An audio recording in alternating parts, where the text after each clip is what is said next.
तीसरे अध्याय की कथा हम बता रहे हैं। नच के वाइस कम करें। तीसरे अध्याय की कथा में बता रहे हैं कि एक उल्कामुख नाम के राजा संतान की प्राप्ति के लिए नदी के किनारे बैठ करके भगवान सत्यनारायण का पूजा कर रहे थे। राजा थे इसलिए राजोपचार विधि से पूजन चल रहा था। खूब सोने के सिंहासन लगे हुए थे, हीरे मोती इत्यादि उसमें जड़े हुए थे। दास दासी चवन डुलाने वाले चवन डुला रहे थे।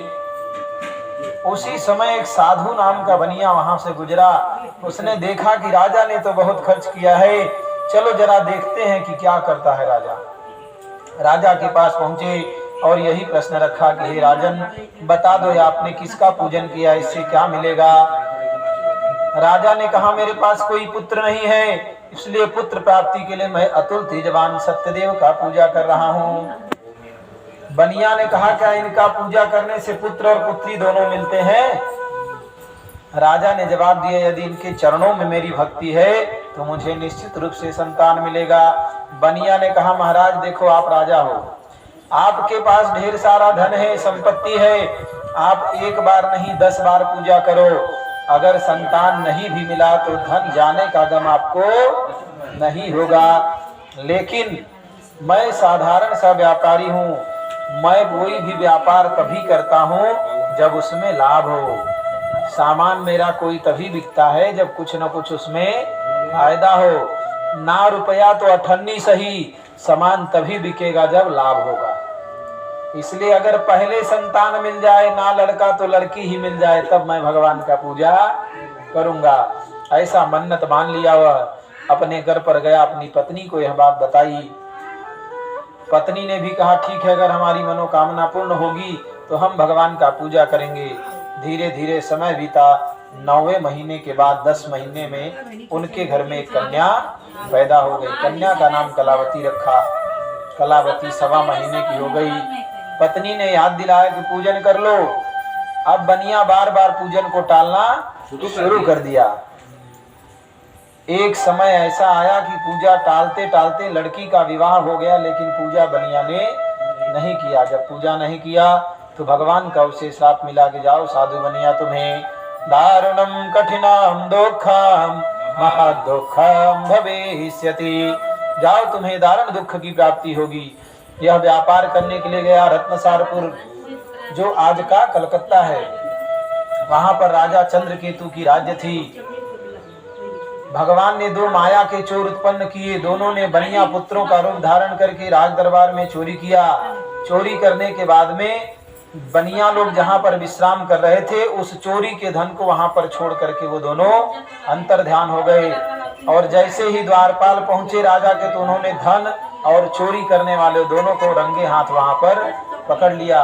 उन दोनों को राज दरबार में पेश किया गया। दोनों ही जेल में पहुंच गए। बहुत ज्यादा कुछ सुनवाई भी नहीं हुई। वही चोर इनके घर पर पहुंचे, वहां पर भी अग्निकांड हुआ, सब कुछ नष्ट हो गया। अब जो ये निरंतर कुछ न कुछ दूसरों को दान दिया करते थे, तो भिक्षा मांग करके इसके परिवार वाले अपना पेट भरने लगे। एक बार की बार रात को घर पर इसकी लड़की कहीं से आई, लौटकर देर से आई और भगवान सत्यनारायण का प्रसाद भी लाया। माता को भी दिया, स्वयं भी खाया। प्रसाद खाने की वजह से उनके मन का जो पाप था वह कम हुआ। जब मन का पाप कम हुआ तो उसने जो कथा में सुना था वह अपनी माता को बताने लगी। माता ने कहा कि बताओ तुम कहाँ गई थी। तो उसने बताया कि मैं एक ब्राह्मण देवता के घर में गई थी, वहां पर भगवान सत्यदेव का पूजा चल रहा था। पूजा का प्रसाद देने में मुझे देरी हो गई। जैसे ही यह शब्द सुना कि सत्यनारायण का पूजा चल रहा था, तो तुरंत माता को ध्यान में, अरे इस लड़की के तो जन्म के पहले से हमने यही भगवान की पूजा मनौती मान की रखा था। भगवान से हाथ जोड़ा कि प्रभु कल सुबह ही हम आपका पूजा करेंगे, कृपया करके हमारे पति देव और दामाद दोनों को सकुशल वापस लौटा दीजिए। और जैसे ही यह प्रार्थना किया कि उसी रात भगवान ने राजा चंद्रकेतु को स्वप्न दिया कि हे राजन, तुम्हारे कारागृह में जो दोनों व्यक्ति हैं उन्हें छोड़ दो, अन्यथा मैं तुम्हारे राज्य का नाश कर दूंगा।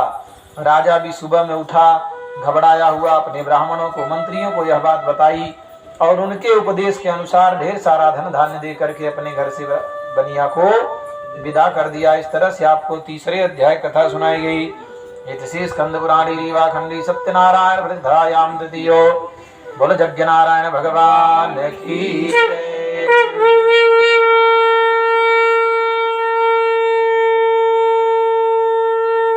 बोल वृंदावन बिहारी लाल की जय।